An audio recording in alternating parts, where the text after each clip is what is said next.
का ड्रामा ये?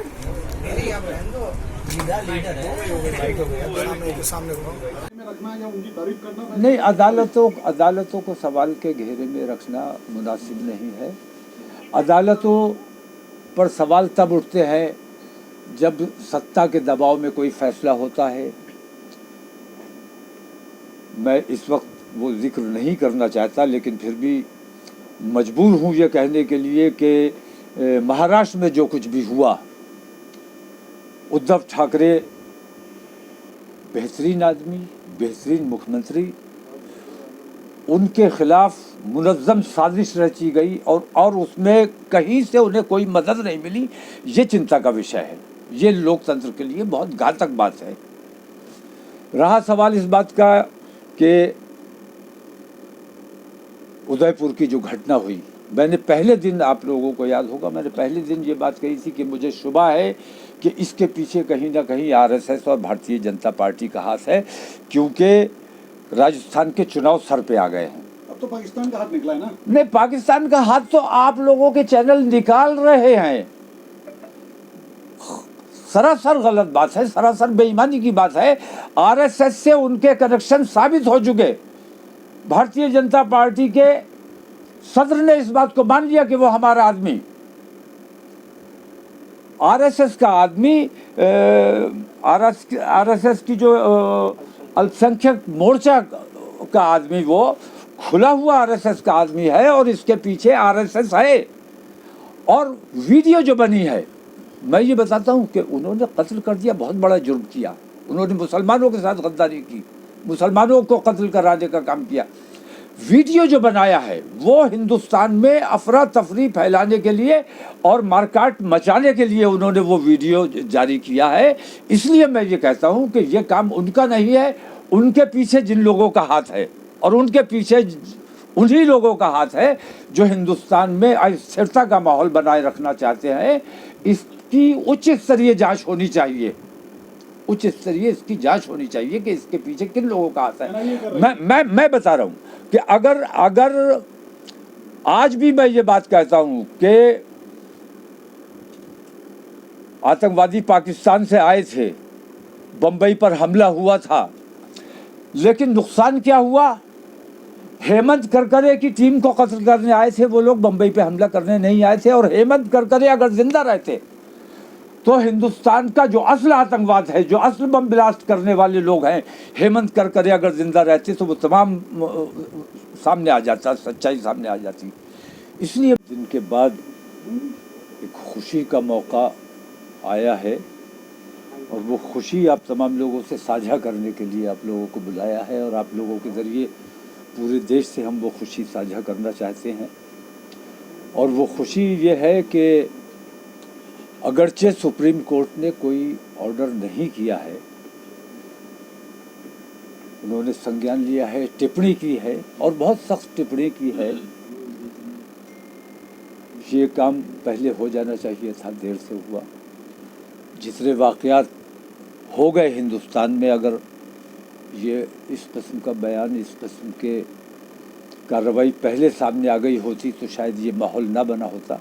लेकिन बहरहाल जब भी हुआ, बेहद खुशी की बात है और बहुत स्वागत योग्य है। और मैं समझता हूँ कि लोकतंत्र में यकीन रखने वाले तमाम हिंदुस्तानी और जो लोग नाउम्मीद हो चले थे न्यायपालिका से, उनका न्यायपालिका में विश्वास बढ़ा है, एतबार मजबूत हुआ है। और मैं समझता हूँ कि हिंदुस्तान की अदलिया अगर मुश्तबा हो जाएगी तो फिर हिंदुस्तान में कुछ नहीं बचेगा। अदलिया को हिंदू मुसलमान और तमाम चीज़ों से ऊपर उठकर, किसी पार्टी के दबाव में नहीं, सत्ता के दबाव में नहीं, अदलिया को अपने तरीक़े से फ़ैसला करना चाहिए। यही सबसे बड़ा लोकतंत्र है। और न्यायपालिका अपना किरदार अगर ठीक रखती है, जैसा कि कल जो कार्रवाई सामने आई है, उससे हिंदुस्तान में लोकतंत्र में यकीन रखने वाले लोगों को बहुत राहत महसूस हुई है। मौलाना साहब, ये क्या वो है कि जब आतंकवादियों को सजा दी जाती है तो उस अदालत पे सवालिया निशान लगते हैं, और जब वो कहीं किसी ना किसी का तो पक्ष तन से जुदा वाली अपीलें की, उनको अभी गिरफ्तार भी किया गया है, और उन्होंने भी शरीयत के नाम पे जो किया है उसको किस तरह नहीं, शरीयत या मजहब इस किस्म की तालीम नहीं देता है, और सर तन से जुदा करने का हक तो मेरा मानना यह है कि दुनिया में आज जो इस्लामी ममालिक हैं उनके सरबराहों को भी सर तन से जुदा करने का हक नहीं है। अदलिया है, फैसला होगा। और मैं कहता हूँ सर तन से जुदा करने का यहाँ नरेंद्र मोदी को इख्तियार नहीं है, जबकि सबसे बड़े हाकिम है वो। हाकिम को इख्तियार होता है, हाकिम वक्त को इख्तियार होता है। हाकिम वक्त वो सुप्रीम कोर्ट हो सकता है, तो सर तन से जुदा करने का तो कहीं कोई मतलब बनता ही नहीं है। और ये ना कोई इस्लामी नारा है, ना इसका इस्लाम से कोई ताल्लुक़ है। ये बार बार वाज़ेह कर दिया गया। मैं ये बता रहा हूँ कि इस्लाम से इनका ताल्लुक़ जोड़ा जा रहा है। इनका नाम मुसलमान है, लेकिन ये आरएसएस के राब्ते में थे, अल्पसंख्यक मोर्चा के राब्ते में थे, और ये पेड हैं ये लोग, या इनको कोई और किसी किस्म का लालच देने।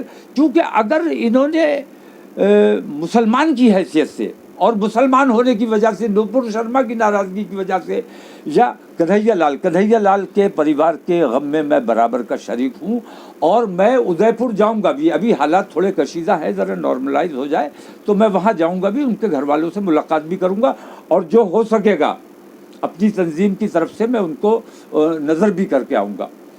तो मुसलमान की हैसियत से अगर उन्होंने ये काम किया होता तो कम से कम अपने बच्चों का कोई इंतज़ाम किया होता। वो भीख मांगेंगे, क्या करेंगे?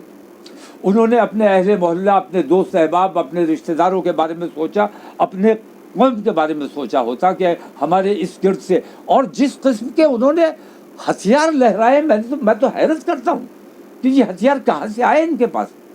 मैंने पहली बार इस किस्म के हथियार देखे हैं। तो इसके पीछे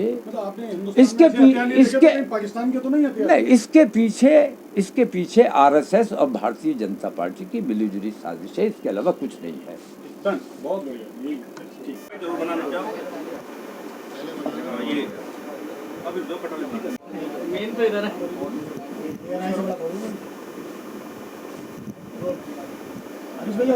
मैंने अभी फ्रेम बनाऊं अपने हिसाब से प्रॉपर।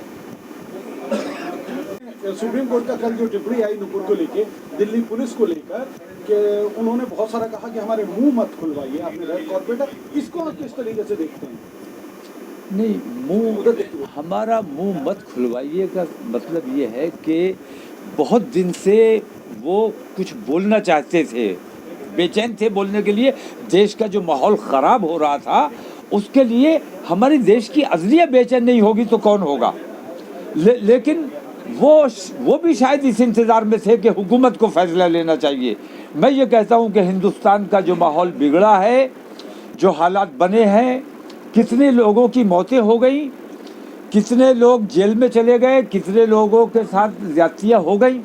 अगर नरेंद्र मोदी ने पहले इस पे निर्णय ले लिया होता, कोई बयान जारी कर दिया होता, तो मैं समझता हूँ कि शायद मुल्क के ये हालात ना बने होते और सुप्रीम कोर्ट को इस किस्म की टिप्पणी नहीं करनी पड़ती। तो सुप्रीम कोर्ट आखिर में मजबूर होकर, जब उसने देखा कि हुकूमत बोलने को तैयार नहीं है, तब मजबूर होकर उन्होंने फैसला लिया है और बोले हैं। मैं उनका तहे दिल से शुक्रगुजार हूँ, उनका जितना शुक्रिया किया जाए कम है।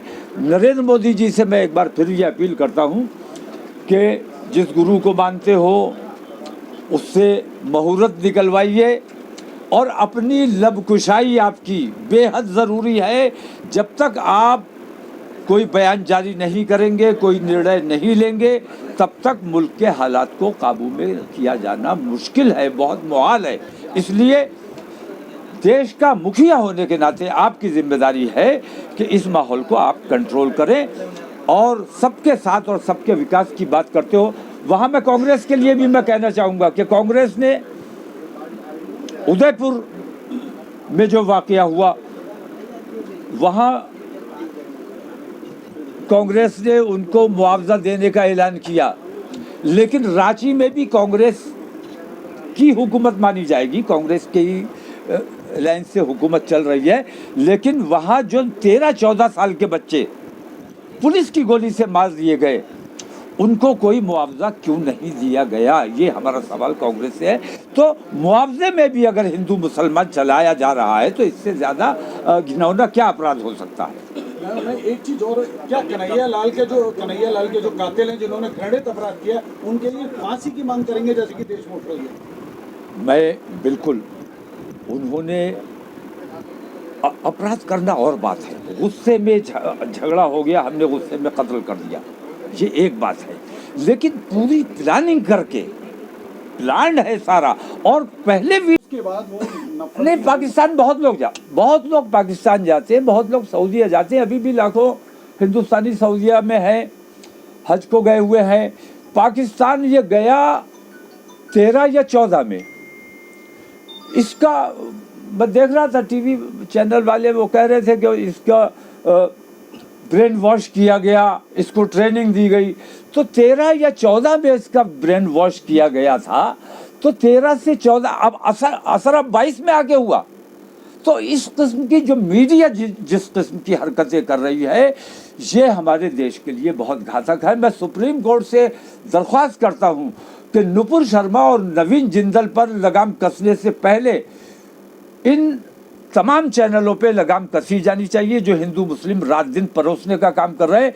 ये मुझे अंदेशा इस बात का है कि ये लोग इस देश में गृह युद्ध करा देंगे अगर इन पर लगाम नहीं लगाई गई, इनकी ज़बानों पे, इनके एंकरों की ज़बानों पर लगाम नहीं लगाई गई, तो ये और नुपुर शर्मा और नवीन जिंदल पैदा कर सकते हैं। यहाँ आरिफ मोहम्मद खान ने कहा है कि ये मदरसे जो होते हैं ये उसकी तालीम का हिस्सा था। आरिफ मोहम्मद खान साहब गवर्नर हैं, मदरसे जिम्मेदार हैं, उनकी पढ़ाई जिम्मेदार है उनकी। आरिफ मोहम्मद खान बहुत काबिल शख्सियत है, हमारे दोस्त है, और मैं उनकी बहुत इज्जत भी करता हूँ। लेकिन उनसे इतना सवाल ज़रूर करना चाहूँगा कि ये उन्होंने पाकिस्तानी मदरसों का जिक्र किया है या हिंदुस्तानी मदरसों का जिक्र किया है। हिंदुस्तानी मदरसों का अगर जिक्र किया है तो किसी एक मदरसे के बारे में वो बताएं। उनकी काबिलियत, उनकी शख्सियत अपनी जगह, लेकिन इस मामले में मैं समझता हूँ कि हिंदुस्तान के मदारिस इस्लामिया जितने भी हैं वहाँ सिर्फ प्यार, मोहब्बत और हम आहंगी का पैगाम दिया जाता है। आतंकवाद और दहशतगर्दी और इस किस्म की चीज़ों का कहीं जिक्र नहीं होता।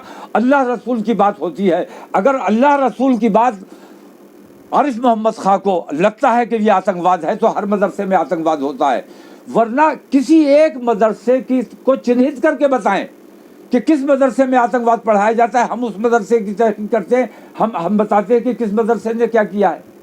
तमाम मदारिस इस्लामिया जो हैं वो मज़हब की तालीम देते हैं और